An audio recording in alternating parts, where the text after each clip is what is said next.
Hello dear students, welcome back to our YouTube channel. This is our Target 2024 English course and today we are going for the 4th class. तो class start करने से पहले एक बार जल्दी से video को ज़्यादा से ज़्यादा शेयर कर दीजिए और लाइक बटन को प्रेस कर दीजिए अटेंडेंस की फॉर्म में। तो स्टार्ट करते हैं क्लास को। तो सारे के सारे एक बार जल्दी से वीडियो को शेयर कर दीजिए। आज अपने एक बहुत ही ज़्यादा इंपॉर्टेंट टॉपिक को डिस्कस करने जा रहे हैं। यहाँ से नाउन की आपके जो भी जितने भी कन्फ्यूजन्स है नाउन के वो सारे के सारे क्लियर हो जाएंगे जो मोस्टली आपको आते हैं। अभी सेंटेंस बताऊंगा तब आपको पता लग जाए कैसे कन्फ्यूजन आते हैं, तो वो यहाँ से क्लियर होने वाले हैं। बिल्कुल प्रैक्टिकल वे में यहाँ पे अपने चलेंगे। तो जो मोस्ट इंपॉर्टेंट थिंग है नाउन की वो क्या होती है, उस टॉपिक की एक बार हेडिंग डाल लेते हैं अपने। Quality of noun most important property है आपकी नाउन की, सबसे इंपॉर्टेंट प्रॉपर्टी है नाउन की। क्या? Quality of noun. क्या होती है इसकी क्वालिटी या प्रॉपर्टी, क्या होती है नाउन की, वो यहां पे अपने डिस्कस करेंगे। नोट कर लीजिए आप। It simply passes the burden to its neighbor। सबसे बड़ी क्वालिटी की। और नेबर कैसा होना चाहिए आपका? स्टेबल। स्टेबल यानी एक टाइप से नाउन ही होना चाहिए। नेबर पड़ोसी जो आपका है नाउन ही होना चाहिए।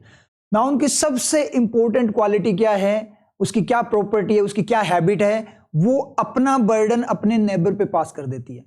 नाउन कभी भी बर्डन नहीं लेना चाहेगी, ठीक है, वो कभी भी बर्डन नहीं लेगी। वो क्या करेगी, जो उसके ऊपर बर्डन होगा वो अपने नेबर को पास कर देगी। लेकिन यहां पे नेबर होना जरूरी है। अगर नेबर नहीं है फिर तो बेचारी नाउन को ही वो बर्डन झेलना पड़ेगा, ठीक है। तो यहां पे एक पॉइंट अपने और लिख सकते हैं इसी पॉइंट के साथ। अगर आप किसी सेंटेंस में if you want to protect the neighbour, अगर आपको नेबर को बचाना है तो क्या करोगे आप? आपको क्या करना है? Make a wall of preposition. तो आपको क्या करना पड़ेगा? वहां पे प्रीपोजिशन की दीवार बनानी पड़ेगी। आप क्या करो, सिंपली अगर नेबर को बचाना है ना बर्डन से, तो आपको क्या करना है? सिंपली वहां पे प्रीपोजिशन की दीवार बना दो, ठीक है। प्रीपोजिशन की दीवार का मतलब प्रीपोजिशन जब आ जाती है ना तो वो क्या करते हैं, उसको आगे, उस बर्डन को आगे पास नहीं होने देगी, वो वहीं पे रोक देगी। एक दीवार की फॉर्म में काम करती है, इसलिए अपने उसको बोलते हैं वॉल ऑफ प्रीपोजिशन, प्रीपोजिशन की दीवार। समझ में आया? अभी आपको चीजें क्लियर हो जाएगी, जैसे अपने सेंटेंसेस लेंगे वहां से आपको पूरा का पूरा क्लियर हो जाएगा। यहां पर मैं बात करूं जैसे ही बोट, दो सेंटेंस लिखूंगा फिर अपने बातें करेंगे। ही बोट 5 डजन ऑरेंजेस। यहां पे एक्सपेरिमेंट्स करेंगे अपने पूरे पूरे, पोस्टमार्टम करेंगे इस बात का। तो सेकंड मैं थोड़ा गैप छोड़कर ले रहा हूं क्योंकि यहां पे अपने एक्सपेरिमेंट करेंगे। ही बोट 5 डजन्स ऑफ ऑरेंजेस। ये दो सेंटेंस लिए यहां पे। अब मुझे आप लोग कुछ ना करो, बस इतना सा बता दो कि इन दोनों सेंटेंस में आपको क्या चीज ऐसी लग रही है जो मतलब थोड़ा डिफरेंस क्या दिखाई दे रहा है यहां पे। तो यहां पे अगर अपने देखे ना तो ये बोलना क्या चाहता है, पहला सेंटेंस का मीनिंग क्या है कि उसने 5 दर्जन क्या किए? संतरे खरीदे, ठीक है। दोनों में सेम ही बात है, सेम मीनिंग दे रहा है, बस थोड़ा सा रेप्रेजेंटेशन यहाँ पे थोड़ा सा अलग हो गया, दोनों को मॉडिफाई कर दिया गया दूसरे सेंटेंस को थोड़ा सा, मतलब दोनों को इस दो तरीके से रिप्रेजेंट कर सकते हैं इंग्लिश में, ठीक है, लेकिन मीनिंग सेम ही है। 5 दर्जन उसने खरीदे। यहां पे आप ध्यान देना, यहां डजन को देखूं और यहां डजन को देखूं तो यहां तो डजन सिंपल डजन है और यहां पे इसने क्या किया? एस लगाया है, प्लूरल बनाया है। वहां पे प्लूरल नहीं बनाया, यहां पे इसने क्या किया? प्लूरल बनाया है। ऐसे ही अगर अपने बात करें तो यही सबसे बड़ा डिफरेंस यहां पे दिखाई दे रहा है। बिल्कुल सही बात है। पहले मैं सबसे पहले बात करता हूं डजन की। डजन का मतलब होता है दर्जन, और दर्जन कहां से स्टार्ट होता है? 1 से। 1 दर्जन, 2 दर्जन्स, ठीक है, हिंदी में अगर अपने बोले 2 दर्जनों, इस तरीके से 1 डजन, 2 डजन्स होगा, 3 डजन्स होगी, 3 दर्जन दिखाई देंगे ना, क्योंकि 1 दर्जन होगा, 2 दर्जन दर्जनें हो जाएगी, ठीक है, 3 दर्जनें हो जाएंगी, यानी 1 डजन, 2 डजन्स। तो 1 क्या होगा आपका? डजन होगा, सिंपल सी बात है, 1 डजन को डजन ही रहने देगा क्योंकि एक की बात कर रहे हैं। लेकिन जैसे ही अपने यहाँ पे 2, 3, 4 ऐसे लगाएंगे ना, तो डजन को क्या बना देंगे, ये डजन्स बना देंगे, एस डाल देंगे उसमें, प्लूरल बना देंगे उसको। बात समझ में आई? यही वो पॉइंट है कि सर यहां तो चलो मुझे सेकंड वाले में तो ये समझ में आ रहा है कि यहां पे डजन्स बना दिया, ठीक है, क्योंकि 5 डजन की बात कर रहा है, 5 दर्जन की बात कर रहा है। लेकिन ये ऊपर वाला है, इसमें दर्जन क्यों नहीं बनाया, इसमें डजन्स क्यों नहीं बनाया? यहां भी तो 5 डजन की बात हो रही है। यही सबसे बड़ी चीज है और यही नाउन की क्वालिटी होती है। समझ में आई बात? अब देखो कैसे काम करेगा, देखना यहां पे ये 5 है, अपना काम करेगा। 5 आपको संतरे दिखाई दे रहे हैं, वो 5 दर्जन दिखाई दे रहे हैं। 5 संतरे या 5 दर्जन संतरे दिखाई दे रहे हैं। तो कितने दिखाई दे रहे हैं? 12 की बात करें 12 होते हैं एक में, 12 इंटू 5 यानी 60 ऑरेंजेस। यहां पे अपने को कितने ऑरेंजेस दिखाई दे रहे हैं? यहां पे अगर अपने बात करें तो 60 ऑरेंजेस यहां पे अपने को दिखाई दे रहे हैं, ठीक है। तो आपको सिर्फ देखना है कि वो जो एलिमेंट हुआ है वो किसके लिए यूज हुआ है, ये 5 किसके लिए यूज हुआ है। तो 5 संतरों के लिए यूज हुआ है या 5 दर्जन के लिए यूज हुआ है? खुद से कॉमन सेंस से सोचो, पिक्चर बनाकर सोचो माइंड में। तो 5 संतरे नहीं दिखाई दे रहे, 5 दर्जन संतरे दिखाई दे रहे हैं। इसका मतलब 5 किसके लिए यूज हुआ है? डजन के लिए यूज हुआ है। अपने को ये सिंपल सा पता है कि डजन कहां से स्टार्ट होता है? 1 से स्टार्ट होता है, यानी डजन से स्टार्ट होता है। और जैसे ही 5 लगाओगे तो डजन क्या बन जाएगा? यहां पे एस आ जाएगा। डजन्स बनेगा कि नहीं बनेगा? पक्का बनेगा। अब यहां पे अपने बात करें, दर्जन क्या है? नाउन है ना, ठीक है। नाउन का पता करने का तरीका भी अपने को आता है। अपनी ये डजन है ना, इस पे वो क्वेश्चन पुट कर दो, नाउन और एडजेक्टिव वाला, ठीक है। किस तरीके से काम करेगा? उसने 5 दर्जन संतरे खरीदे। उसने संतरे, कैसे संतरे खरीदे? 5 दर्जन। कैसे संतरे खरीदे? 5 दर्जन। आ रहा है क्या मीनिंग? कैसे संतरे खरीदे? गले हुए खरीदे या अच्छे खरीदे, ये हो सकता है। लेकिन कैसे संतरे खरीदे? 5 दर्जन। कैसे का आंसर 5 दर्जन नहीं आ रहा ना। उसने संतरे कैसे खरीदे? 5 दर्जन नहीं आ रहा। उसने कितने खरीदे? 5 दर्जन, ठीक है। उस तरीके से मतलब काउंटिंग की फॉर्म में चला गया। तो डजन यहां पे क्या कर रहा है? 5 वो क्या था? 5 कैसा था? संतरों का 5 कैसा था? दर्जन। संतरों का 5 कैसा था? दर्जन। नहीं आ रहा मीनिंग? संतरों का 5 क्या था? दर्जन। आ रहा है ना? इसका मतलब ये क्या है? नाउन है। ये तो अपने को पता लग गया कि ये अपना क्या है? नाउन है। इतनी बात क्लियर हुई? ठीक है सर, इतनी बात क्लियर होगी। अब यहां देखना, 5 डजन को क्या करेगा? डजन्स बनाएगा। लेकिन जैसे डजन देखा उसके बाद संतरे क्या है? नाउन है या नहीं है? आगे संतरे भी नाउन है ना, ऑरेंज भी नाउन है। तो ये डजन को क्या कर देगा? आगे पास कर देगा। और ये आगे पास होकर क्या हो जाएगा? यहाँ पे एब्जॉर्ब हो जाएगा। तो ये डजन अपने आप क्या हो जाएगा? गायब हो जाएगा। यहाँ से आगे जाकर उसके साथ नहीं जुड़ेगा ये, वो आगे जो नाउन है वो बर्डन उसके पास चला जाएगा, वो उसको खा जाएगा। समझ आया चीज? तो वो वहां पे एब्जॉर्ब हो जाएगा। इस तरीके से काम करेगा। तो ये आपका 5 डजन ही रहेगा। सेकंड वाले में देखो आप ध्यान से, यहां पे क्या हो रहा है? 5 डजन को डजन्स बना रहा है, ये एस लगा हुआ है, अपने को दिखाई दे रहा है। 5 डजन को क्या हो रहा है? डजन्स बना रहा है। लेकिन ये जैसे ही आगे पास करने के लिए जाएगा तो बीच में देखेगा ना, तो यहां पे बीच में क्या है? वॉल ऑफ प्रीपोजिशन है। दीवार है या नहीं है? वॉल ऑफ प्रीपोजिशन यहां पे आगे बीच में। और ये क्या करेगी? बर्डन को पास नहीं होने देगी। और बर्डन को पास नहीं होने देगी तो बर्डन उसके ऊपर, ये आपका जो है ये बर्डन यहीं पे पड़ा रहेगा। बात समझ में आई? इस तरीके से ये एलिमेंट्स क्या करते हैं? वर्क करते हैं। ये सबसे बड़ी प्रॉपर्टी होती है नाउन की। अब अपने को ये पता है, देखो ये तरीका अपनों ने किया, ये साइंटिफिक अप्रोच है। साइंटिफिक अप्रोच में प्रैक्टिकल वे में मैंने आपको बताई है ये चीज। समझ में आई? रियल में अगर अपने यहां पे बात करें ना, तो देखो ये ऊपर वाला जो सेंटेंस दिया है और ये नीचे वाला दोनों सेंटेंस, ये फर्स्ट सेंटेंस की मैं बात करूं या ये सेकंड सेंटेंस की बात करूं, ऐसे ही रिप्रेजेंट किया जाता है। आप कहीं पे भी सर्च करके देख लेना, गूगल पे कहीं पे भी सर्च कर लेना, किसी बुक वगैरह कहीं पे देख लेना आप लोग, ये ऐसे ही लिखा जाता है, ही बोट 5 डजन ऑरेंजेस। वहां पे एस नहीं होता। और सेकंड वाला जो लिखा हुआ है ना, उसमें एस होता है, वो प्लूरल फॉर्म में उसको डिनोट किया जाता है। ये ऐसे ही लिखा जाता है। अपना काम क्या है?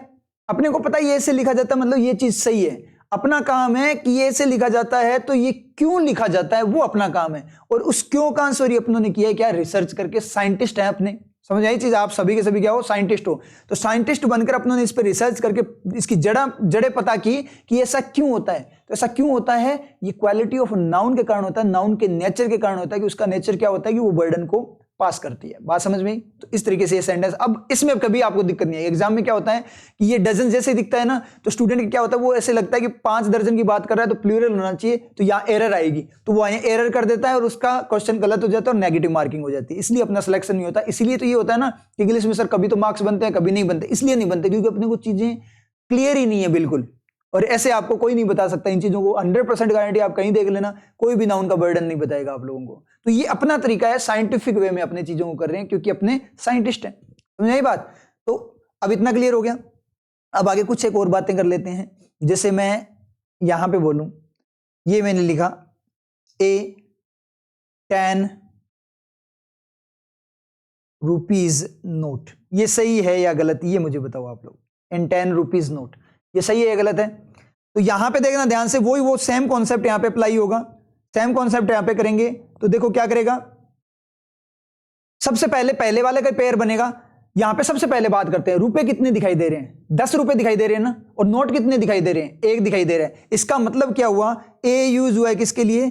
नोट के लिए, और रुपए 10 यूज हुआ है रुपीज के लिए। ठीक है, रुपये के लिए यूज है, रुपये के लिए यूज हुआ है। तो 10 क्या करेगा, रुपये को रुपीज तो बना देगा, ये एस है, बिल्कुल सही दिख रहा है। लेकिन जैसे ही रुपये देखेगा कि उसके पास में नाउन है, नोट नाउन है या नहीं है? नोट नाउन है ना, तो ये आगे बर्डन पास कर देगा और यहां से ये क्या हो जाएगा, गायब हो जाएगा, यहां से एब्जॉर्ब हो जाएगा। तो एस क्या हो जाएगा, यहां से खत्म हो जाएगा। और कितने नोट दिखाई दे रहे हैं? 1 दिखाई दे रहा है, इसलिए क्या होगा, नोट ही रहेगा। बात समझ में आई? ऐसे ही सेम का सेम एस नहीं आएगा यहां पे। एक और एग्जांपल लें, वहां से और क्लियर होगा।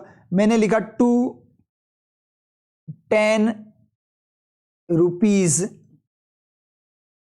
नोट, ये लिखा मैंने। अब ये सही है या गलत है? अब इसकी आपको पिक्चर बनानी है, सिर्फ माइंड में पिक्चर बनाओ। पहले वाले में अगर अपने देखे ना, तो यहां पे कितने नोट दिखाई दे रहे थे? एक ही नोट अपने को दिखाई दे रहा है, किसका? 10 रुपए का। अब यहां पे ध्यान से देखो, यहां पे क्या हो रहा है, पिक्चर बनाओ माइंड में। देखो फीलिंग पे ही चलती है पूरी इंग्लिश, माइंड में पिक्चर बनाते चलो। आपको 2 10 रुपीज नोट दिखा, तो यहां पे 2 क्या दिखे? 2 10 के लिए यूज हुआ है क्या? 2 10 दिखे हैं क्या? 2 10 कभी हो ही नहीं सकता। और ऐसे भी हो जाता है कई बार स्टूडेंट के, क्या होता है, स्टूडेंट क्या करता है इंग्लिश में ज्यादातर, क्या होता है, रूल्स रटे होते हैं। रटे होते हैं ना, तो उसको है ना, सेंटेंस से कोई मतलब नहीं है, कुछ भी हो सेंटेंस का उससे कोई मतलब नहीं होता उसको सिर्फ रूल से मतलब है। इसलिए वो मैक्सिमम स्टूडेंट क्या करते हैं, पढ़ते ही नहीं है कि सेंटेंस बोल क्या रहा है, उनको यही नहीं पता सेंटेंस का मीनिंग क्या है। क्यों? क्योंकि उन्होंने रूल्स वगैरह रटे हुए हैं, तो रट्टाफिकेशन की फॉर्म में उनको पता ही नहीं है क्या है। वो सिर्फ क्या करेगा, यहां पे 2 देखेगा, यहां पे 10 देखेगा, और जैसे ही 2 और 10 देखेगा तो उसके माइंड में क्या आएगा, 2 10 2 10 10 2 थोड़ी हो सकते हैं। तो वो क्या करता है, पहले तो सबसे पहले तो मैक्सिमम स्टूडेंट जो है, जिनका मतलब थोड़ा अपने बोल सकते हैं, इंग्लिश इतनी स्ट्रॉन्ग नहीं है, वो यहीं पे एरर करके आ जाएंगे, उनके कुछ समझ में नहीं आएगा, यहीं पे गलत करके आ जाएंगे। तो ऐसा नहीं है, आपको क्या करना है, इंग्लिश मैंने आपको बोला फीलिंग है, उसको रट नहीं सकते। रूल्स रटे होते हैं तब यही होती है, उसमें कुछ नहीं होता, ऐसा ही होता है मैक्सिमम के साथ। वो सिर्फ वहां पे रूल को फाइंड आउट करते हैं कि यहाँ पे कौन सा रूल अप्लाई हो रहा है, कौन सा नहीं हो रहा, इस तरीके से जाकर ही करके आते हैं एग्जाम में, इसलिए गलत होते हैं। अपने को फीलिंग के अपने तो कोई रूल है ही नहीं, देखो रूल होता है नहीं, क्योंकि फीलिंग को रट नहीं सकते, इसलिए रूल्स नहीं है। अपने क्या देखेंगे, आप पिक्चर बनाओ, खुद माइंड में पिक्चर बनाओ, सोच कर देखो, आंखें बंद करके पिक्चर बनाओ। 2 10 रुपी नोट दिखा, तो अपने को क्या दिखाई दे रहा है, ऐसे नहीं दिखाई दे रहा है, 10 रुपए की वैल्यू 10 है, यानी 10 रुपए का जो नोट है ना, वो कितने हैं, यहां पे अपने को 2 नोट दिखाई दे रहे हैं। 10 10 रुपए कितने नोट दिखाई दे रहे हैं, 2 नोट दिखाई दे रहे हैं।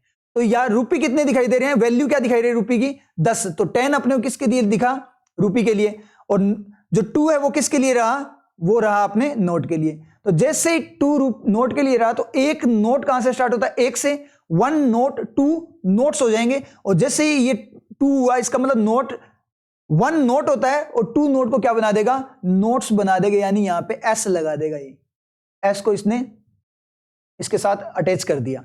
अब नोट के बाद में कोई नाउन है क्या, कोई नाउन नहीं है, वहां पे खत्म हो गया पूरा का पूरा ये अपना मामला। इसका मतलब उसके बाद में कोई नाउन नहीं है, इसका मतलब क्या निकला, नोट्स ही आएगा, नोट नहीं आएगा। लेकिन रुपीज में जो 10 के कारण जो एस लगा हुआ है ना, ये एस, ये क्या है, आगे देखेगा रुपी, उसके आगे नोट है, नोट है, इसका मतलब क्या निकला, आगे नाउन है, नाउन है, तो ये इसको पास कर देगा और यहां से ये अब्जॉर्ब हो जाएगा, यानी खत्म हो जाएगा। तो इसलिए क्या बनेगा सेंटेंस अपना, 2 10 रुपी नोट्स। सेंटेंस क्या बनेगा यहां पे, 2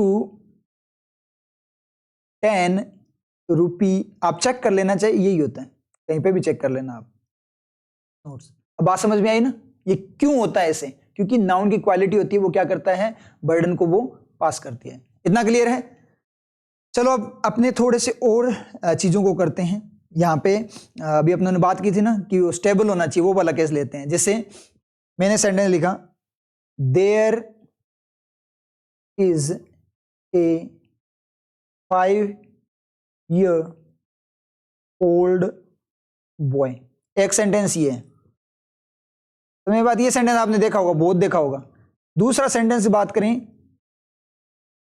the boy is 5 years old। ठीक है, दूसरा सेंटेंस अपना क्या है, the boy is 5 years old। अब देखो ये सेंटेंस है ना ऐसे ही लिखा होता है, जैसे आपके सामने है ना, ये सेंटेंस ऐसे कैसे लिखा होता है। अब यहां पे सबसे बड़ी प्रॉब्लम क्या होती है, ये सेंटेंस आप चेक करोगे तो यहां पे तो देखो ये है 5 year old बॉय है, तो यहां पे 5 क्या दिखाई दे रहा है, 5 लड़के दिखाई दे रहे हैं या 5 साल दिखाई दे रहे हैं, 5 साल दिखाई दे रहे हैं ना, तो 5 क्या करेगा, ईयर्स को ईयर्स बनाएगा कि नहीं बनाएगा, ईयर कहां से स्टार्ट होता है, 1 से स्टार्ट होता है, तो 5 years होगा, तो ये इसको ईयर्स बनाएगा। लेकिन यहां पे क्या होगा कि ईयर क्या करेगा, आगे देखेगा ओल्ड, ओल्ड क्या है, नाउन नहीं है, ओल्ड होता है एडजेक्टिव, तो अनस्टेबल होता है, स्टेबल नहीं होता। लेकिन ये अनस्टेबल एडजेक्टिव है ना, वो चीज को पास जरूर कर देगा, वो है ना क्या करेगा, देखो ऐसे होगा, ये कोई पर्सन खड़ा है, ठीक है, ये रहा यहां पे, और एक पर्सन ये है, दूसरा पर्सन ये है, जैसे मान लीजिए ये ईयर है, ठीक है, और ये क्या है आपका बॉय है, ठीक है, और बीच में इनके क्या खड़ा है, क्योंकि ये दोनों नाउन है इसलिए ले लेते हैं इस तरीके से, ये ओल्ड है, ये ओल्ड खड़ा है बीच में, ठीक है, ये पर्सन है। तो मेन चीज पॉइंट जो है वो क्या होगा कि ये ईयर क्या करेगा, अपना जो बर्डन है इस ओल्ड पे डालेगा, लेकिन ओल्ड क्या है, खुद अनस्टेबल है, वो बीमार है, वो झेल नहीं पाएगा, तो जैसे उस पर डालेगा तो आगे जल्दी से पास कर देगा, वो देखेगा मेरे पास में कोई स्टेबल है क्या, तो वो जल्दी से क्या कर देगा, आगे इस बर्डन को क्या कर देगा, पास कर देगा। इसने कर दिया पास, तो पूरा का पूरा बर्डन किस पे चला गया, बॉय पे चला गया, और वहां जाकर जो एस है वो अपना क्या हो जाता है, यहां से एब्जॉर्ब हो जाएगा। इतनी बात समझ में आई, इस तरीके से ये काम कर जाएगा, इसलिए 5 year old बॉय आता है। लेकिन दिक्कत सबसे बड़ी ये होती है कि सर चलो ये तो ठीक है, लेकिन सेम सा ही सेंटेंस यहां पे दोबारा से मैं देखूं तो यहां पे भी तो क्या 5 years old ऐसा ही है, the boy is 5 years old, यहां पे क्या होता है आपका एस आता है, ठीक है, यहां पे एस आएगा, प्लूरल फॉर्म में आएगा, क्योंकि ईयर कहां से स्टार्ट होता है, देखो 5 तो ईयर को ईयर्स बनाएगा ही बनाएगा, आगे देखता है वो ईयर की आगे नाउन है या नहीं, तो है तो बर्डन पास कर देगा, अदरवाइज नहीं कर पाएगा। तो ये 5 क्या करेगा, इसको ईयर्स ईयर्स बनाएगा। अब यहां पे भी क्या होता है कि ईयर्स क्या करेगा, अपने बर्डन को पास करेगा किसकी तरफ, ओल्ड की तरह, लेकिन ओल्ड तो क्या है, खुद ही अनस्टेबल है, क्योंकि नाउन स्टेबल होती है, एडजेक्टिव तो स्टेबल होता नहीं है, तो खुद ही अनस्टेबल है। अनस्टेबल होगा तो क्या होगा, इस पे पास, इसके पास पास करेगा ना, तो खुद अनस्टेबल है, खुद ही खत्म होया पड़ा है पहले ही, ठीक है, तो उसके पास भेजेगा तो वो खुद ही मरने वाला हो जाएगा, तो उसको वापस से बर्डन खुद पे ही लेना पड़ेगा, क्योंकि अपनों ने बोला था बर्डन सिर्फ स्टेबल बंदे पे जाएगा, उस पे जाएगा तो वो बर्डन झेल ही नहीं पाएगा, झेल नहीं पाएगा तो वो बंदा ही वहीं पे खत्म हो जाएगा, और बंदा खत्म हो गया तो अपना सेंटेंस ही खत्म हो जाएगा। तो सेंटेंस को तो बनाए रखना जरूरी है, समझे चीज, इसलिए स्टेबल होगा तभी पास होगा, इसलिए ये एस है ना अपना पास नहीं हो पाता, यहाँ पे ये बर्डन पास नहीं हो पाता, इसीलिए ये क्या होता है, इस तरीके से यहाँ पे आता है, ईयर्स आता है, ऊपर वाले में नहीं आता, इसमें आता है, आप सेंटेंस देख लेना। अब देखो अपने को पता है कि भाई ऐसा होता है, अपना काम क्या है कि ऐसा क्यों होता है, वो अपने ने चेक कर लिया, तो समझ में आई ना बात किस तरीके से जाएगा। अब आपको चेक करना हो कि ओल्ड नाउन है या एडजेक्टिव है, वो आप पता कैसे कर सकते हो, क्वेश्चन पूछकर कैसा और क्या का। आप अब यहां पे बात करो, ओल्ड की जगह आप क्या लगा दो, कैसा लगा दो, ऊपर वाले में लगा दो चाहे यहां नीचे वाले में लगा दो, ठीक है, यहां पे क्वेश्चन पुट कर दो, ठीक है। तो पहला क्वेश्चन अपने पूछेंगे इससे क्या, कैसा। लड़का 5 साल का कैसा है, या लड़का कैसा है, क्यों 5 ईयर को भी हटा दो, चाहे ये तो एक टाइप से उसकी बता रहा कितने साल का वो मतलब उसकी एज है, तो लड़का कैसा है ये बात बोल रहा है यहां पे। तो लड़का कैसा है, लड़का ओल्ड है, आदमी कैसा है, ओल्ड है, यानी बूढ़ा है, एक टाइप से ओल्ड है, इतना पुराना है, ठीक है।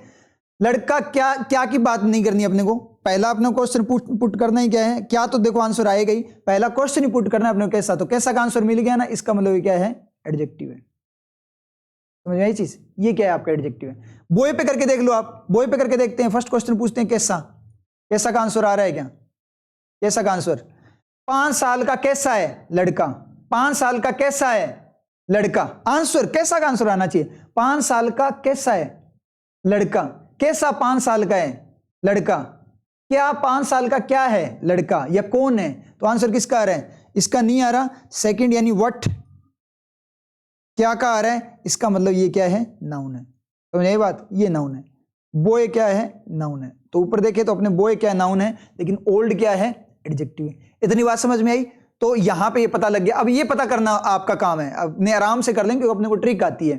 तो नाउन है तो स्टेबल है, अदरवाइज स्टेबल नहीं होगा, नाउन स्टेबल होती है। तो इतना आई थिंक आप लोगों को क्लियर हो गया। अब यहां पे एक और अपने इंपॉर्टेंट केस लेते हैं, वहां से आपको बहुत ज्यादा समझ में आएगा, ठीक है। नेक्स्ट स्लाइड में लेते हैं। ये आपने देखा होगा ऐसे सेंटेंसेस, इसको एक यहाँ पे दे ही देते हैं एक बार हेडिंग, टू ऑब्जेक्ट केस, ये आपने देखा होगा कभी। देखो इसका पूरा चैप्टर अलग से रहेगा, मैं सिर्फ यहाँ पे जो नाउन की क्वालिटी है ना उसको एक्सप्लेन करने के लिए बता रहा हूँ और कुछ नहीं कर रहा। तो यहाँ पे एक सेंटेंस लेते हैं, ही रोट, राइट की V2, ये सारे आपको लिखने आ जाएंगे टेंसेज में। He wrote me a letter, इस सेंटेंस को इस तरीके से लिखा है। इस सेंटेंस को ऐसे भी तो लिख सकते हैं ना, ही रोट ए लेटर, आपने देखा होगा, टू मी, ये लिख सकते हैं नहीं लिख सकते? दोनों लिख सकते हैं ना। अब सबसे बड़ी प्रॉब्लम क्या होती है कि सर, सबसे बड़ी दिक्कत हमें ये हुई कि यहां इसने बोला he wrote me a letter, ठीक है, और यहां बोला he wrote a letter to me, तो ये जो टू है वो कहां से आ गया बीच में? सबसे बड़ी प्रॉब्लम ये करेगा। ये दोनों सेंटेंस का सेम ही मीनिंग होता है, ये टू ऑब्जेक्ट केस होता है, पैसिव में आएगा, आपको समझ में आ जाएगा वहां पे बहुत अच्छे से। वैसे यहाँ पे भी समझ में आ जाएगा, टेंशन मतलब यहां सिर्फ अपने नाउन के बर्डन को चेक कर रहे हैं। नाउन प्रोनाउन देखो एक जैसी चीज होती है, जैसे आई मैं, मुझे बता रहा है, पर्सन कोई बता रहा है, तो वो नाउन प्रोनाउन की जगह काम आता है, उतना ही स्टेबल होता है वो, ठीक है। तो यहां पे अगर मैं देखूं ना, तो सबसे पहले देखो राइट का तीर है, यहाँ पे एक्शन तीर छोड़ता है भाई, एक्शन का तीर लगता है, ये चीज ध्यान रखना, ये टेंस में क्लियर हो जाएगी। तो एक्शन का तीर जा रहा है, राइट का तीर। अब राइट का तीर किसने छोड़ा? ही ने राइट का तीर छोड़ा, और यहां पे दो लोग दिखाई दे रहे हैं, एक तो कौन है? आई है, तीर छोड़ रहा है ही, एक तो आई है, एक ये क्या है आपका? लेटर है। ये दो चीजें हैं यहाँ पे, उधर तीर जा रहा है, दोनों ही नाउन है, लेटर भी नाउन होता है। तो यहां पे ये तीर छोड़ा इसने। तो यहां पर अगर मैं बात करूं, ही ने तीर छोड़ा किसका? राइट का, और किस पे गया? आई पे गया। अगर ये तीर, अब देखो ध्यान से एक बात को सुनना आप लोग, मान लो मुझे बॉल को किक करना है, बॉल को बाहर निकालना है, ग्राउंड से किक करना है उसको, तो मैं किक किस पे करूंगा? बॉल पे करूंगा या किसी और पे किक करूंगा? बॉल कब बाहर जाएगी? जब बॉल पे किक करूंगा तभी बाहर जाएगी ना। तो मेरी डायरेक्ट किक किस पे लगनी चाहिए? बॉल पे लगनी चाहिए, मतलब वो एक्शन का तीर डायरेक्ट उसी चीज पे लगना चाहिए। समझ में आ रही चीज? आप बुक पढ़ रहे हो, तो बुक पढ़ रहे हो तो डायरेक्ट पढ़ने का जो तीर है वो किस पे लगना, आप छोड़ रहे हो वो तीर किस पे लगना चाहिए? बुक पे लगना चाहिए, तभी पढ़ी जाएगी ना। या बुक के बीच में और आपके बीच में कोई कुछ और आ गया तो वो तीर डायरेक्ट बुक पे नहीं लगेगा, तो बुक पढ़ लोगे क्या? नहीं पढ़ पाओगे। ऐसे ही फुटबॉल पे अपने बात करें, किक के बीच में कोई और व्यक्ति आ गया, कोई पर्सन आ गया या कोई चीज आ गई, तो वहां पे आप उस पर किक मार पाओगे क्या? उस पर किक नहीं मार पाओगे, क्योंकि वो चीज बीच में आ जाएगी। तो तीर क्या होता है? जिस चीज को जो एक्शन उस पर अप्लाई करना होता है वो डायरेक्ट तीर लगेगा, तभी वो एक्शन उस पर अप्लाई होगा। इतनी बात आपके समझ में आई? ठीक है, अपने वहां पे और ज्यादा समझ में आ जाएगी, वहां पे टेंसेज में। तो राइट का तीर छोड़ा आई पे, रियल में लिखने का तीर किस पे चलना चाहिए? लिखी क्या चीज जा रही है? मैं लिखा जा रहा हूं या लेटर लिखा जा रहा है? लेटर लिखा जा रहा है ना। तो सबसे पहले देखो राइट का तीर, ये कई बार ये भी समझ में नहीं आता कि सर जो एक्शन होता है वो डायरेक्ट किस पे इंपैक्ट डालता है? ऑब्जेक्ट पे डालता है, तो ये सेंटेंस कैसे सही? या तो फिर मैं लिखा जा रहा हूं, नहीं ऐसा नहीं होता। यहां पे भी वो चीज क्या काम आती है? नाउन का बर्डन काम आता है। कैसे कि है ना, वो प्रॉपर्टी जो है, राइट का तीर छोड़ा किसने? उसमें मी पे छोड़ा, मेरे पे छोड़ा। मैंने देखा पड़ोस में कोई है या नहीं, मैंने देखा स्टेबल पड़ोसी है, तो मैंने पास कर दिया किस पे? लेटर पे। तो रियल में उसने राइट का तीर मेरे पे छोड़ा, ठीक है, मैंने क्या कर दिया? वो तीर लेटर पे पास कर दिया, तो कौन लिखा गया? लेटर लिखा गया। बात समझ में? यहां पे क्या लिखा गया? लेटर लिखा गया। तो ये तीर इसने राइट का तीर छोड़ा आई पे, और आई ने पास कर दिया लेटर पे, तो क्या लिखा गया यहां पे? लेटर लिखा गया। सेंटेंस बिल्कुल सही होगा। अब सेम का सेम केस यहां पे देखो, यहां पे दोबारा से अगर अपने देखें, ये ही है, ठीक है, ये राइट का तीर है, ये मैं हूं, आई है या लेटर, यहां पे सेम ही ऐसे ही लिख लेते हैं, कोई दिक्कत नहीं है, ठीक है। लेटर, वैसे लेटर को पहले लिखना चाहिए था अपने को, लेकिन कोई दिक्कत नहीं है, समझने के लिए बात कर रहे हैं अपने। तो यहां पे अब देखना आप, यहां पे ही ने क्या किया? तीर छोड़ा, राइट का तीर, राइट का तीर गया किस पे? लेटर पे गया। ये तीर डायरेक्ट किस पे लगा? लेटर पे। पहले किस पे लग रहा था? मेरे पे लग रहा था, अब लेटर पे लगा। लेटर पे लगा तो लेटर भी अपना काम करे, वो भी नाउन है, वो भी तो बर्डन पास करेगी। तो वो क्या करेगी? वो जो तीर उसके बाद में कौन बैठा? आई बैठा है, उसकी तरफ पास करने की कोशिश करेगी, कोशिश करेगी, लेकिन बीच में क्या है? दीवार है या नहीं है? बीच में दीवार है ना, तो बीच में दीवार है, तो ये कोशिश कर रही थी, और बीच में इन दोनों के अगर अपने बात करें तो इन दोनों के बीच में क्या आ गई? ये प्रीपोजिशन की एक दीवार आ गई बीच में, ठीक है। ये दीवार आ गई किसकी? टू की। वॉल ऑफ प्रीपोजिशन लिख दो आप इसको।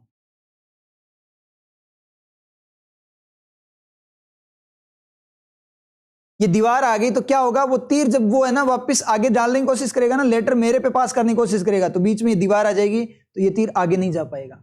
तो इसका मतलब किसको झेलना पड़ेगा तीर, लेटर को। तो राइट का तीर किस पे लगेगा, लेटर पे, और क्या लिखा जाएगा, लेटर ही लिखा जाएगा। मान लो यहां पर अगर मैं 2 को रिमूव कर दूं, यहां से 2 को मैं रिमूव कर दूं अगर, तो आप देखो क्या होगा, जैसे ही इसको रिमूव किया, इसको रिमूव करते ही क्या होगा, यहां पे देखो इसको मैंने कर दिया रिमूव, ने कलर चेंज कर लेते हैं, मैंने इसको रिमूव कर दिया यहां पे, और जैसे ही मैंने रिमूव किया तो क्या आएगा, ही रोट ए लेटर मी, तो क्या होगा, ये तीर जो है ना राइट का, ये जाएगा किस पे, लेटर पे, और लेटर किस पे छोड़ देगा, आई पे छोड़ देगा। समझ आई चीज। अब लेटर पे तीर गया, लेटर सेम का सेम काम करेगा, क्योंकि वो बटन पास करेगा, वो बोले पहले मी ने, आई ने क्या किया, लेटर पे पास कर दिया, अब लेटर बोलेगा अब मेरी बारी, अब लेटर क्या करेगा, वो आई पे पास कर देगा। तो लिखना था लेटर और लिख दिया क्या, आई को लिख दिया, तो सेंटेंस गलत हुआ कि नहीं हुआ। मुझे थोड़ी लिख देगा वो तो लेटर लिखेगा ना, मुझे थोड़ी लिखेगा, मुझे पकड़ के उठा के पेज पे से घिस घिस के लिख देगा क्या, नहीं लिखेगा ना। इसका मतलब क्या हुआ, मुझे नहीं लिखेगा, क्या लिखेगा, लेटर लिखेगा।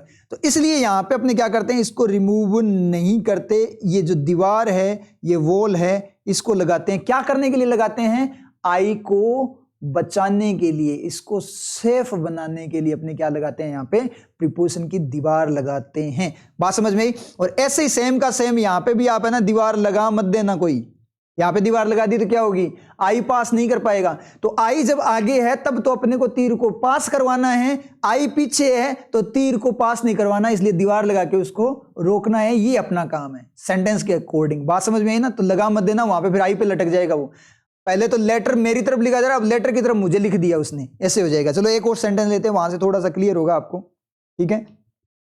आप मुझे बताओ यहां पे ये सही है क्या, ही थ्रू का मतलब फेंका, past did throw a ball me. अब देखना ये सही है क्या, थोड़ा सा स्पेस दे लेते हैं इनमें। अब यहां पे चेक करते हैं। अब देखो यहां पे आप देखोगे ना तो पता है क्या होगा, यहां पे ऐसे होगा, ही ने क्या किया, थ्रो किया बॉल को, ठीक है। थ्रो का तीर किस पे लगा, बॉल पे, तो बॉल फेंकी जानी चाहिए थी, लेकिन बॉल ने देखा उसके पास पड़ोसी है तो ये आगे पास कर दे, किस पे चला गया, आई पे। अब फेंकनी थी बॉल और फेंक दिया मुझे ही उठाकर। पहले तो क्या करते थे, बॉल को मेरी तरफ फेंका, अब बॉल ने बोला कि है ना ना उसको मेरी तरफ, शकलक बुम बुम चल रहा है जैसे, ठीक है, उसको नहीं, अब है ना बॉल ने बोला कि किसी ने उठा के बॉल को मेरी तरफ फेंका, अब बॉल बोलेगी अब उसको मेरी तरफ फेंक, तो आपको कैच करना शुरू हो जाएगा यहाँ पे, समझा, कोई पर्सन है उसको उठा उठा के फेंकने लग जाओगे आप। तो यहाँ पे अपने को क्या करना पड़ेगा, ये गड़बड़ हो रही है ना, तो ये गड़बड़ हो रही है, इस गड़बड़ को रोकने के लिए अपने को क्या करना पड़ेगा, एक दीवार तैयार करनी पड़ेगी बीच में, समझ आई चीज। यहां पे अपने को क्या करनी पड़ेगी, एक दीवार तैयार करनी पड़ेगी। अब ये दीवार आपको, दीवार यानी वो लोग प्रीपोजिशन बोलते हैं इसको, प्रीपोजिशन की दीवार। अब प्रीपोजिशन आपको सिलेक्ट करनी है कि कौन सी होगी। अब दीवार आपको देखनी है कि कैसी दीवार है, जैसी बिल्डिंग है उसके अकॉर्डिंग अपने दीवार लेंगे, ठीक है।